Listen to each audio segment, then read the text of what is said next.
apesar de possuírem o mesmo nome, Deus, tem um significado e um domínio diferente em corações diferentes, porque são deuses diferentes. Um é o Deus que rende corações ao seu governo, ao seu reino, e outro é um outro Deus que rende dividendos aos seus súditos e os leva a dominar um outro tipo de império. Um talvez seja Emanuel e o outro seja Emamonuel. Pensei nisso agora, hein, irmãos? Emanuel, Deus conosco, e o Emamonuel, a grana no bolso.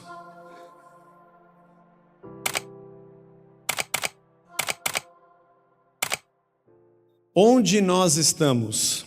Começando o capítulo 4.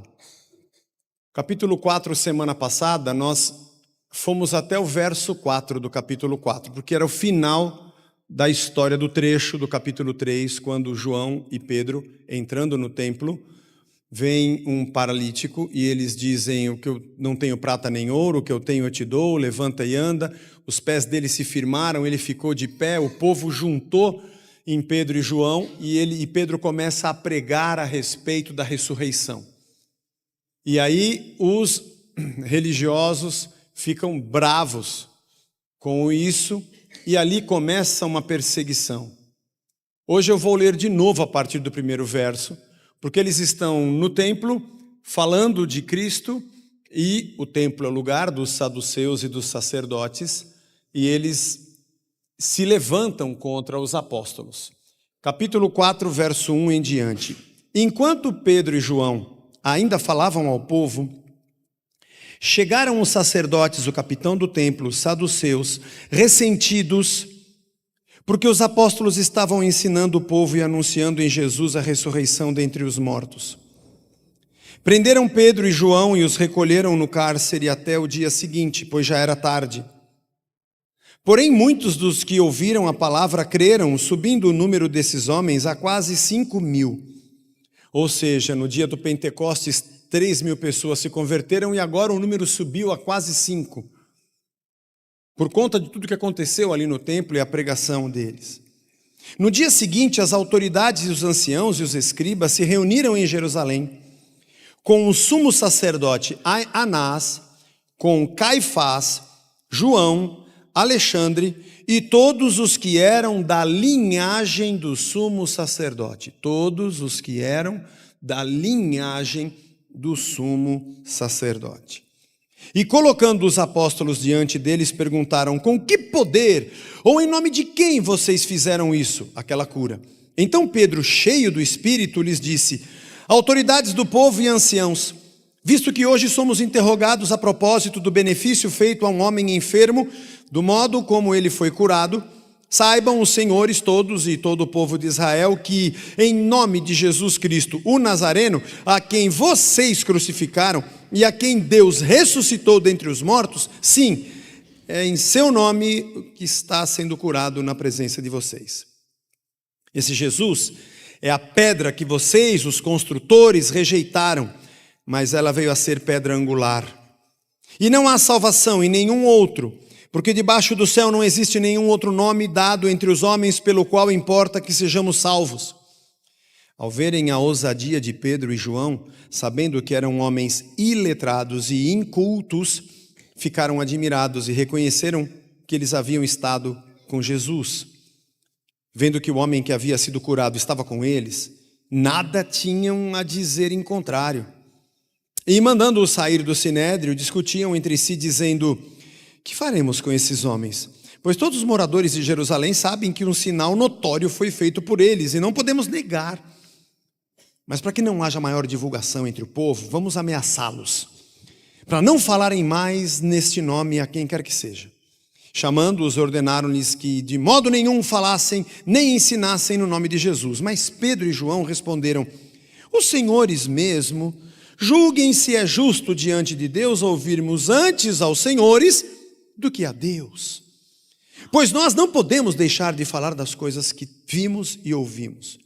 E depois, ameaçando-os ainda mais, os soltaram. Não tenho achado como os castigar, por causa do povo. porque todos glorificavam a Deus pelo que tinha acontecido. Ora, o homem em quem tinha sido operado esse milagre de cura tinha mais de 40 anos de idade. E uma vez soltos, Pedro e João procuraram os irmãos e lhes contaram tudo que os principais sacerdotes e os anciãos lhe tinham falado. Ouvindo isso, unânimes levantaram a voz a Deus e disseram: Tu, soberano Senhor, fizeste o céu e a terra e o mar e tudo que neles há.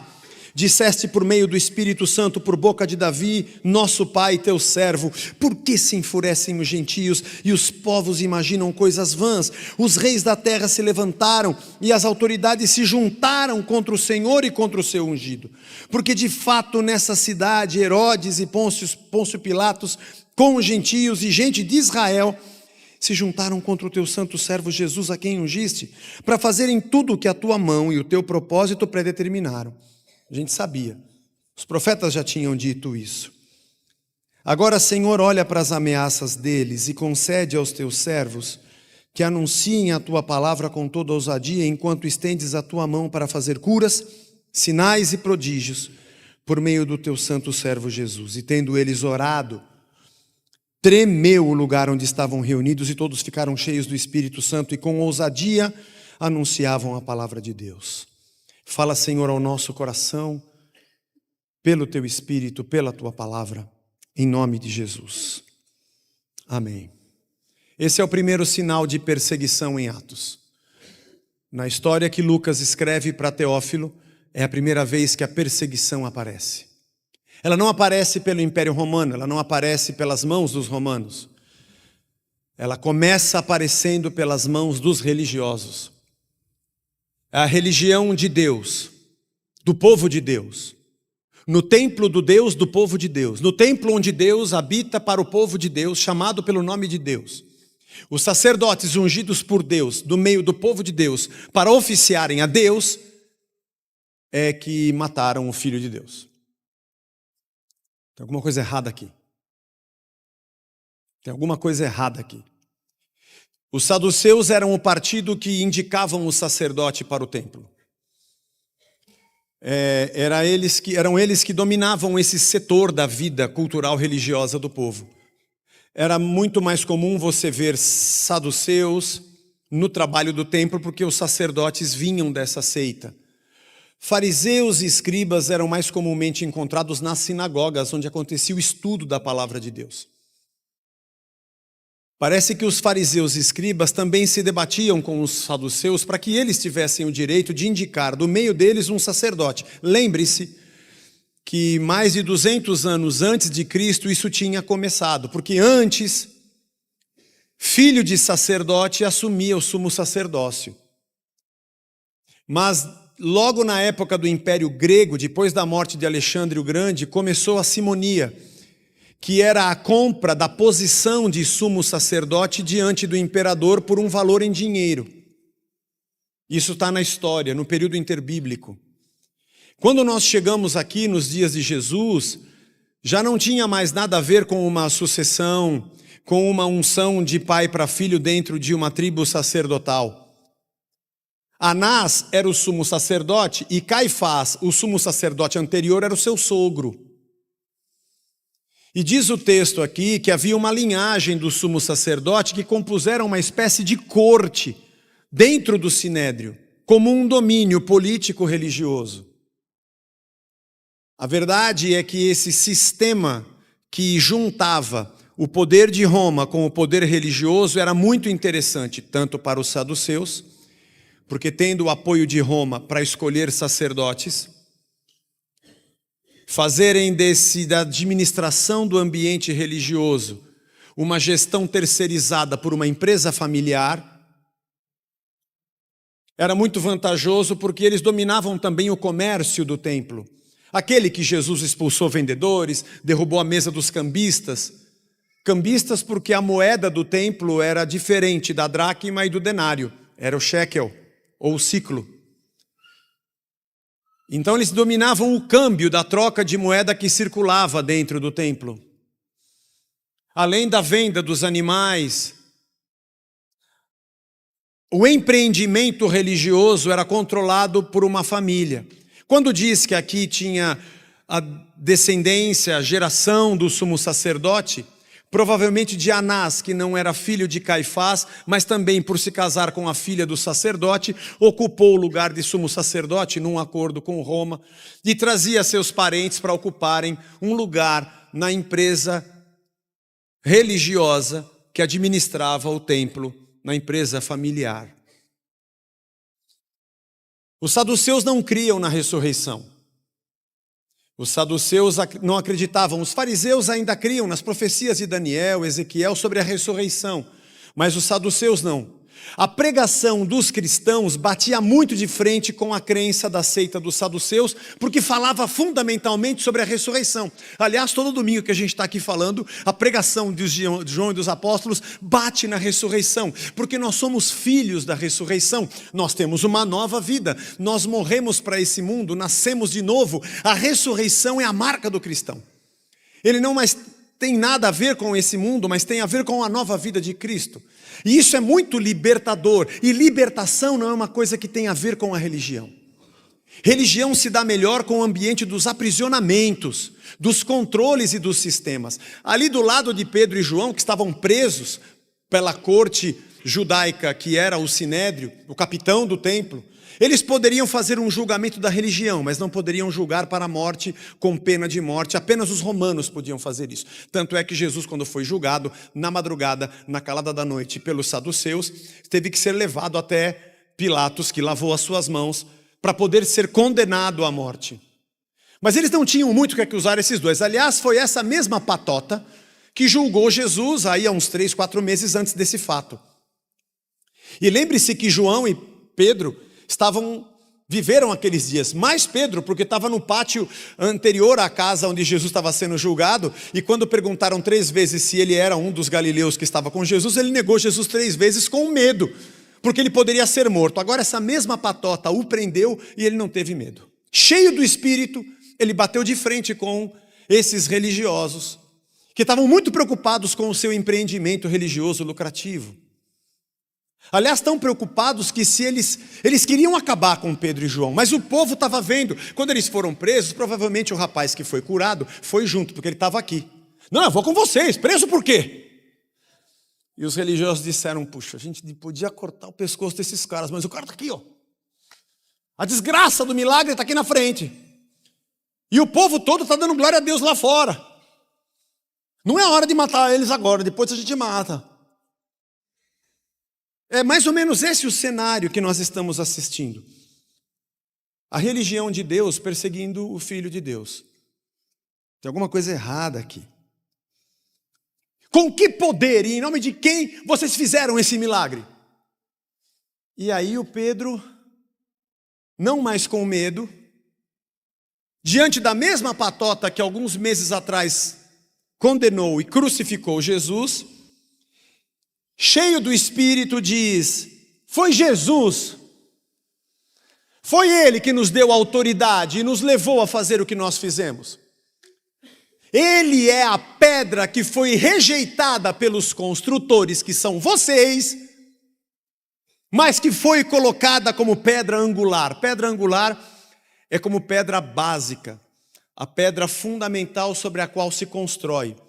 Mas também pelo fato de que os arcos eram feitos com pedras anguladas, para que houvesse a distribuição de cargas. É assim que eles mantinham, antes do concreto armado, as estruturas de arco. A pedra principal que ia no meio, ela era maior geralmente, ela tinha essa precisão da função estática de distribuir a sua carga para que se mantivesse o arco no lugar. A pedra principal é Jesus. Só que isso que Pedro falou está no Salmo 118. Que todos eles cantavam e glorificavam a Deus com esse salmo. O Salmo 118, no verso 22, diz: a pedra que os construtores rejeitaram, essa veio a ser a pedra angular. E o Pedro pega o texto desse salmo e interpreta aquele texto que os saduceus também cantavam como se fosse a respeito deles. E diz que a pedra principal é o Messias. E os construtores que deveriam construir e edificar a vida do judeu em torno da lei e dos princípios de Deus, rejeitaram a verdadeira pedra, mas ela veio a ser a pedra principal. Acho que os saduceus balançaram a cabeça. O que esse cara está fazendo? Uma exegese, uma hermenêutica de interpretação, pegando o texto que todo mundo conhecia, dizendo os construtores desprezíveis são vocês, e a pedra é Jesus Cristo, a fundamental, que é sobre ele que se constrói tudo, que a gente cantou aqui a plenos pulmões. Digno é o Cordeiro de receber toda a honra, toda a glória, todo o poder, todo o domínio, porque ele é o centro de todas as coisas. O centro do universo tem um trono, e o Cordeiro está lá. A palavra de Deus estava dando uma surra nos sacerdotes de Deus, dentro do sinédrio de Deus, dos sacerdotes do povo de Deus, da religião de Deus. Tem alguma coisa errada aqui. E a religião de Deus, os sacerdotes de Deus, do povo de Deus, da nação escolhida de Deus, crucificou o Filho de Deus e agora estava querendo crucificar e matar os discípulos do Filho de Deus. Tem alguma coisa errada aqui. Talvez sejam dois deuses diferentes que nós estamos falando. Apesar de possuírem o mesmo nome, Deus tem um significado e um domínio diferente em corações diferentes, porque são deuses diferentes. Um é o Deus que rende corações ao seu governo, ao seu reino, e outro é um outro Deus que rende dividendos aos seus súditos e os leva a dominar um outro tipo de império. Um talvez seja Emanuel e o outro seja Emamonuel. Pensei nisso agora, hein, irmãos? Emanuel, Deus conosco, e o Emamonuel, a grana no bolso. Eu sei que para você é muito difícil pensar em empreendimentos familiares governando empresas religiosas, porque não é uma coisa muito comum nos dias de hoje. Mas tente imaginar como isso acontecia nesses dias. E diz o texto que, quando Pedro fez isso, eles ficaram abismados, porque eles entenderam, eles percebiam que eles eram homens incultos e iletrados. Incultos e iletrados. Iletrados é o agramatos. Grama é letra. De onde vem a nossa gramática? Eles eram agramatos. Eles não tinham cultura, não aprenderam, não estudaram. Incultos é a palavra idiotes. São burros.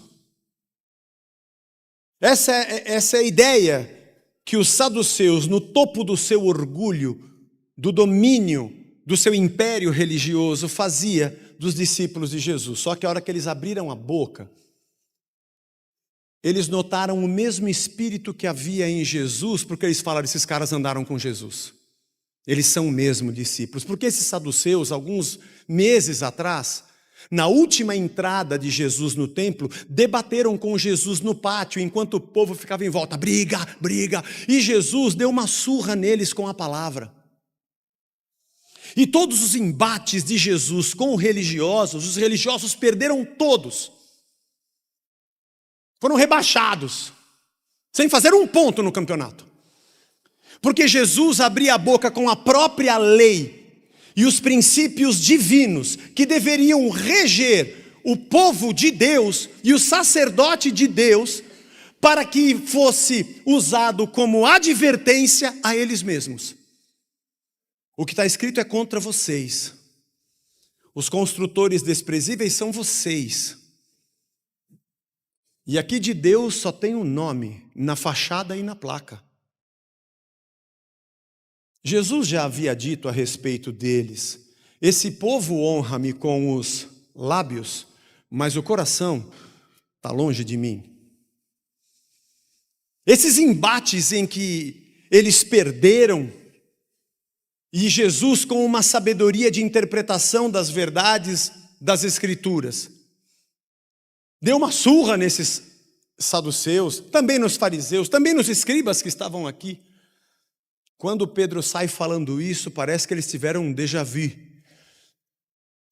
Esses caras andaram com Jesus porque eles são galileus, olha o sotaque deles. Mas eles falam com intrepidez, eles têm um conhecimento. E lembre-se que o estudo da lei, dos salmos, dos profetas, era o fundamento cultural da vida deles. E essa interpretação assim assustou esses caras. Eles reconheceram que eles tinham estado com Jesus. Aí disseram, sai um pouquinho. E foram conversar. O que a gente faz agora? Ali está um milagre ambulante, o povo lá fora dando glória a Deus, os caras falando de ressurreição, esse monte de gente virando cristão. Não tinha essa palavra cristão ainda, não havia nome igreja, ainda vai surgir um pouco mais à frente. Não tinha ainda essa ideia, mas esses caras estão mudando a cabeça. Ao invés de entrarem no templo, eles estão tudo lá no pórtico de Salomão, glorificando a Deus do lado de fora. Vocês não vão entrar hoje não? Para o culto hoje não? Não, estamos aqui fora, está legal aqui. Vai começar, o sacerdote vai começar a cantar, está dando os avisos já, ninguém vai entrar. Não, estamos aqui com o cara curado, e os Pedro falando da ressurreição, e ele está falando dos profetas, e fala da lei, e tudo está fazendo sentido para nós. Ah, tá bom, já estou fechando a porta já, ninguém vai entrar. A perspectiva da perda do povo causa arrepios na religião. Arrepios. Porque ela se perpetua através do sistema de sacrifícios. Eu não estou falando dos sacrifícios no altar. Eu estou falando do sacrifício do povo. A religião se perpetua consumindo e triturando gente, presa a um sistema abençoador, controlado por uma empresa familiar religiosa. No caso, eu estou falando daqui. Eu estou falando do que acontecia aqui. Mas me parece que o modus operandi ao longo dos séculos não mudou. E porque estava ali o cara curado, e porque tinha muita gente glorificando a Deus, não é bom mexer com esses caras agora, porque a galinha dos ovos de ouro está gostando, deixa assim por enquanto. Parece que religião transita muito bem nesse tipo de acordo. Jesus não. Quiser me matar, me mata. Quer levar para a cruz? Leva. Não estou preocupado se eu vou ter fama, se não vou ter fama, se eu vou ter templo, se eu não vou ter templo. Isso aqui vai cair e vou reconstruir em 3 dias. Eu não estou preocupado com perpetuação de coisa nenhuma. Eu estou preocupado com a verdade, porque eu sou o caminho, a verdade e a vida. Quem quiser, morra, tome sua cruz e siga-me. Se não quiser, pode me matar. Mas eu ressuscito no 3º dia, porque ninguém mata a vida. A religião se dá bem com a morte. Ela se perpetua com o sacrifício e a morte. Mas a ressurreição só se dá bem com a vida. E aí diz o texto que eles ameaçam a Pedro e a João. Se continuarem falando desse Jesus de ressurreição, nós vamos matar vocês. E aí vem uma resposta de Pedro, que é uma resposta que é para arrebentar, quebrar as 2 pernas dos saduceus. Julguem vocês mesmos. Se a gente deve ouvir vocês ou a Deus.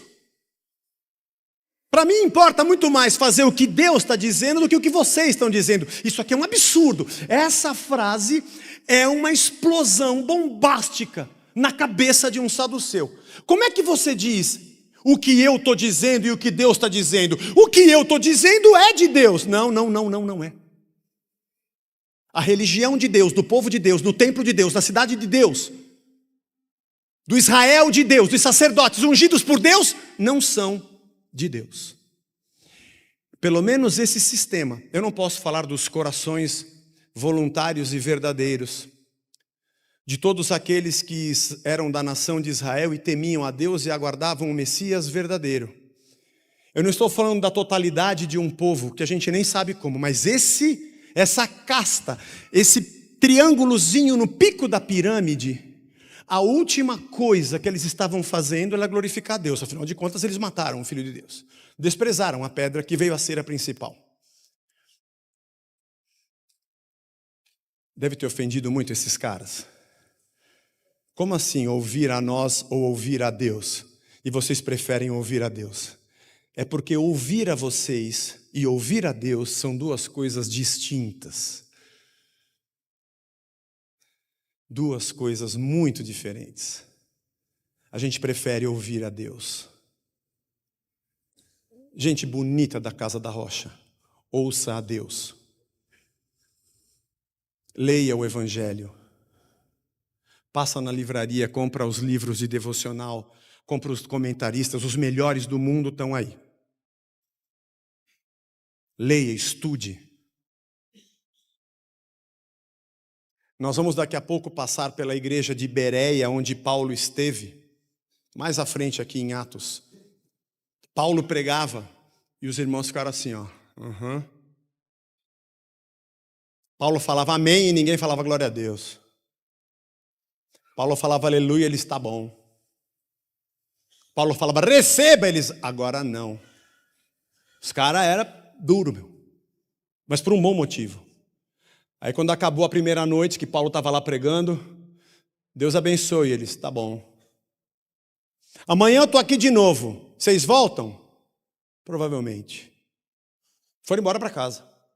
E foram consultar as Escrituras, porque Paulo anunciou Cristo falando do Antigo Testamento. Porque o Antigo Testamento fala sobre Cristo. E no dia seguinte eles voltaram e falaram, ô Paulo, gostamos sim. A gente foi verificar a Escritura, o que você falou é de Deus, irmão, legal. Amém, recebo, hoje a gente veio, pode continuar. Igreja é difícil de pregar, porque eles só aceitam o Evangelho, sem blá blá blá. Que a gente bonita da Casa da Rocha seja assim. A gente quer Cristo, não quer blá blá blá não. Digno é o Cordeiro, pode sair daqui com a religião. Sem conversinha, sem invenção. Sem tentar ganhar a gente, não vai ganhar ninguém aqui não. A gente quer o Cristo crucificado e ressurreto. E aí diz o texto que o Pedro e o João saíram dali, né? Não pode ir mais. Pode ir mais, pega eu. Foram encontrar os irmãos na comunidade, contaram tudo o que havia acontecido e começaram a orar juntos, do jeito que aconteceu lá no cenáculo. Lembra? Atos 2? Juntos. Eles estavam recitando de novo, a oração deles era recitar outra vez os textos do Antigo Testamento, os Salmos. Por acaso o Salmo 146, que o Salmo 146, verso 6 diz assim, o Senhor que fez os céus e a terra, o mar e tudo que neles há, mantém para sempre a sua fidelidade. É o que eles acabaram de orar que nós lemos agora. Senhor dos céus e da terra. Eles estavam ali cantando o Salmo 146. Aí depois eles cantaram um trechinho do Salmo 2, Salmo de Davi. Por que se enfurecem as nações e os povos imaginam coisas vãs? Os reis da terra se levantam, as autoridades conspiram. Estou falando muito rápido, irmãos, é que tem a ceia, não posso atrasar. Conspiram contra o Senhor e contra o seu ungido. Tudo que eles falaram aqui é o que está no Salmo. Deve ter sido muito doido, né?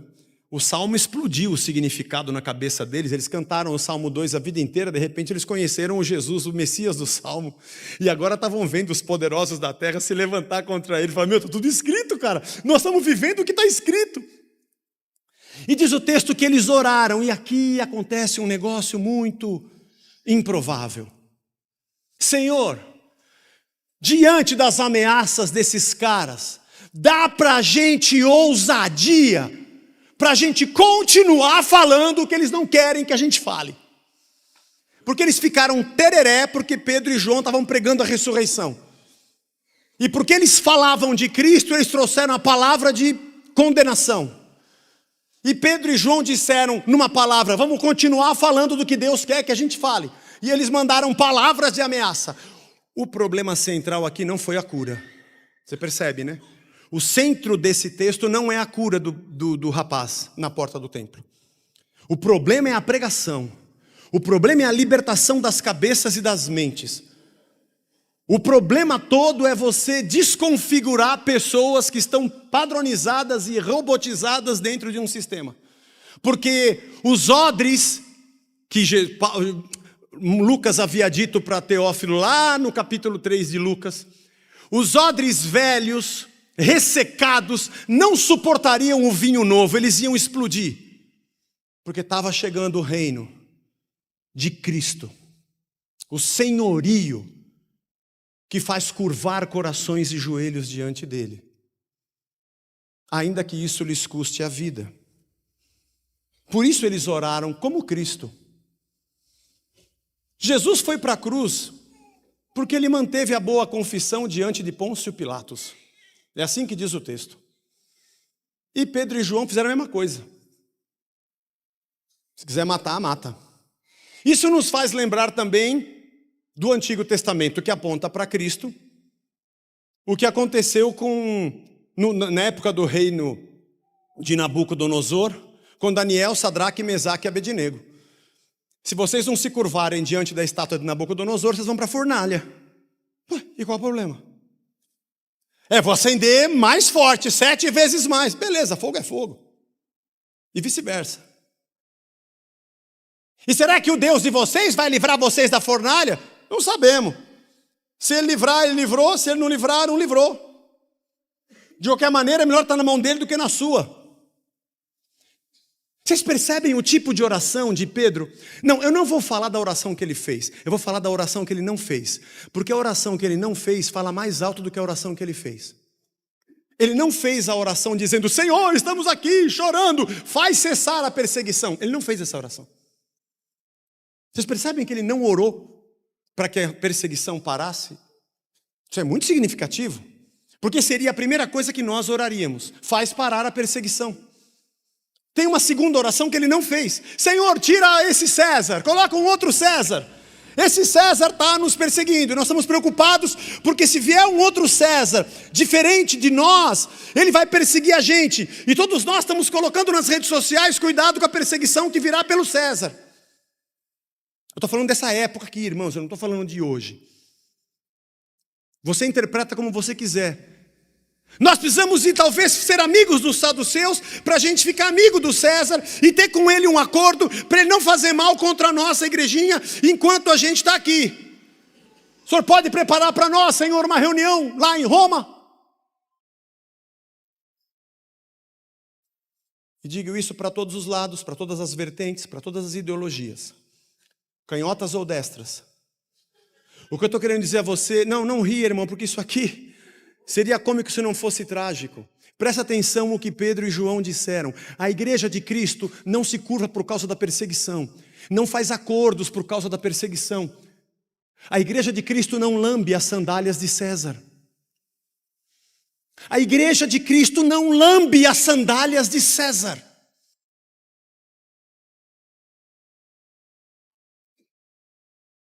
Porque o nosso Cristo não fez isso e foi para a cruz. Você está pronto para morrer?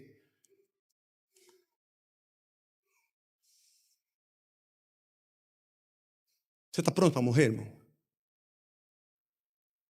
Se você não tiver, você vai. Como diz meu irmão, ninguém vai sair vivo dessa vida. A não ser para a ressurreição eterna. A gente não está pronto nem para as pessoas meterem o pau na gente na rede social. Porque uns são mais de Herodes Antipas, outros são mais de Herodes o Grande. Uns gostam mais do Vespasiano, os outros gostam mais do Domiciano. Desse ninguém gostava. Uns são mais amigos de Pilatos, os herodianos que gostavam de Herodes, os saduceus que apoiavam as políticas de Herodes na Judéia. Mas Cristo falou: não, é um outro reino e um outro rei. Você está pronto para morrer? Nós temos que estar. Nós temos que estar. É muito difícil pregar essas coisas, mas o que eu vou fazer é o que está escrito. A oração deles não foi para cessar a perseguição, nem para mudar o César. Apesar dessa ser uma lógica muito recorrente nos movimentos religiosos, o movimento deles foi nos dar intrepidez para a gente continuar sendo o que a gente é, testemunhas de Cristo. Bom, mas mesmo que a oração deles fosse essa, nós poderíamos dizer que Deus não gostou da oração e que Ele não respondeu. Mas o texto diz que Deus aprovou a oração porque aquele lugar tremeu. E eles de novo foram cheios do Espírito Santo e com ousadia saíram dali pregando. Os saduceus arrumaram um problema, porque antes era Pedro, João, agora tem uma multidão saindo, vai pregar, então vamos pregar agora. E o texto nos mostra uma grande revolução, a igreja começa a explodir aqui. Meu caro amigo Teófilo recebeu essa carta de Lucas 35, 36 anos depois do que isso aqui aconteceu. Teófilo era um amigo de Lucas, o livro de Atos deve ter sido escrito até um pouco antes do final da década de 60, depois de Cristo. Então essa história já tinha acontecido quando Lucas escreveu. E o Teófilo deve ter conhecido Cristo pelo testemunho de irmãos. Ele não conheceu Jesus, provavelmente não os apóstolos, a gente não sabe. Ele conhecia Lucas, que escreveu a história, dizendo assim, está vendo essa igreja que você se reúne? Porque nos dias de Teófilo, a igreja estava um pouco mais formatada do que nesses dias do início. Isso que você está vendo começou assim, Teófilo. Teve gente que derramou o sangue, começando por Cristo, que é o Filho de Deus, para que a sua igreja nascesse.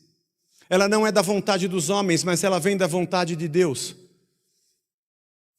Ele é o Verbo de Deus que se fez carne. Ele é o Senhor que apareceu entre nós e deu-nos o poder de sermos chamados filhos de Deus, aqueles que creem no seu nome.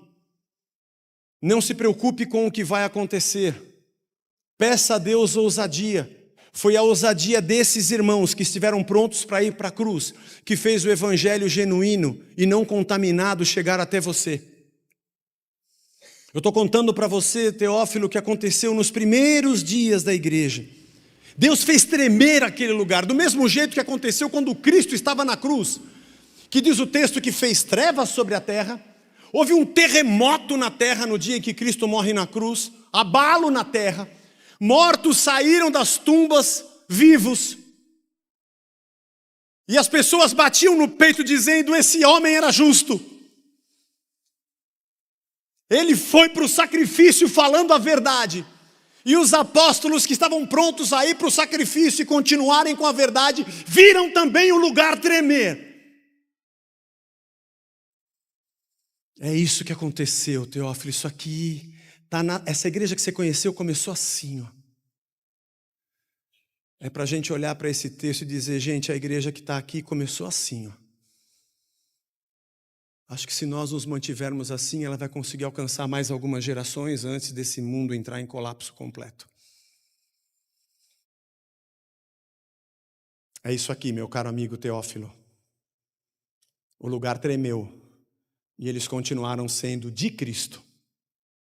Não dos escribas, não dos herodianos, não dos fariseus, não dos saduceus, não de Anás, nem de Caifás, nem da patota deles, nem de Pilatos, nem de Herodes, nem de César.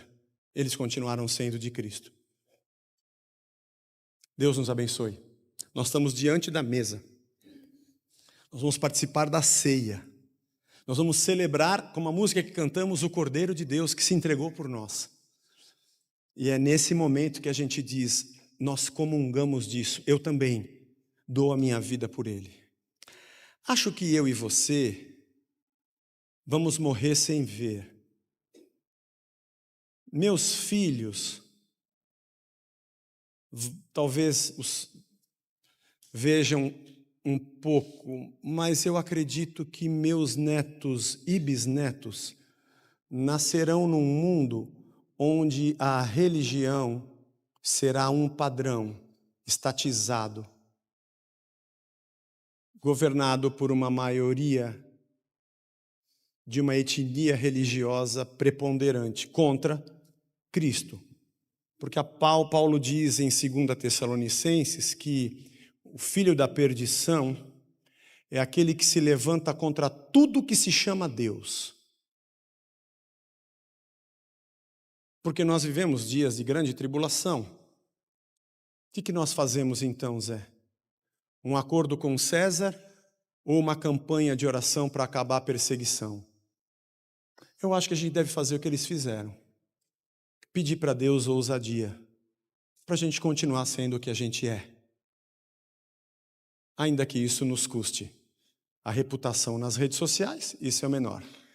Mas o máximo que podem fazer é tirar a nossa vida. Mas eles nos deram a oportunidade de ir para a eternidade. O máximo que o diabo pode tentar fazer é nos colocar nos braços de Cristo, já que o amor a Deus está acima de todas as outras coisas. Deus nos abençoe. É difícil pregar essas coisas, para mim também é difícil.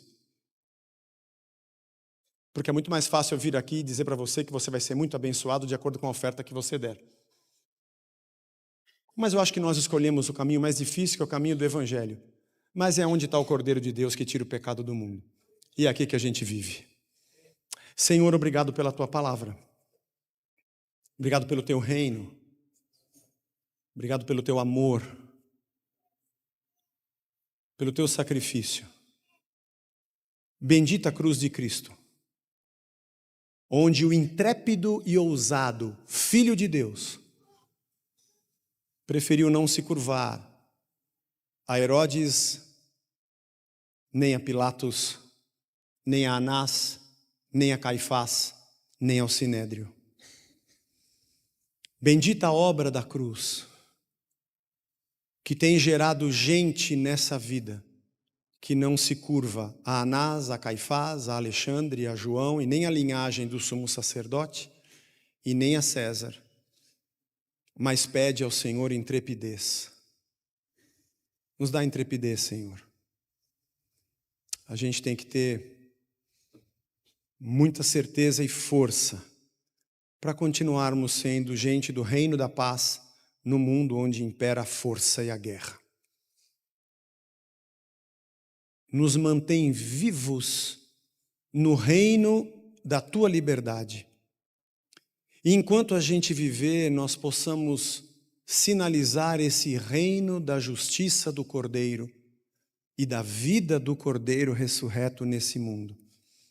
Vai ter gente que vai entender, vai ter gente que não vai entender. Mas o que nós te pedimos, Senhor, é que o Senhor nos fortaleça a sermos a Tua igreja. Eu sei, Senhor, que pregar sobre esse texto é muito mais fácil falar da cura e dizer para todo mundo que todo mundo vai receber cura. O mais difícil é a gente ver a história toda, que os apóstolos estavam prontos para a morte. Foi o Senhor quem nos deu vida. Não há vida fora de Ti. Obrigado pelo que o Senhor me deu e nos deu. Porque é só isso que faz sentido para nós. Cobre-nos com o Teu sangue. E nesse momento que nós vamos celebrar a ceia, façamos isso em memória de Ti, para a Tua glória, Cordeiro de Deus, em Teu nome. Amém.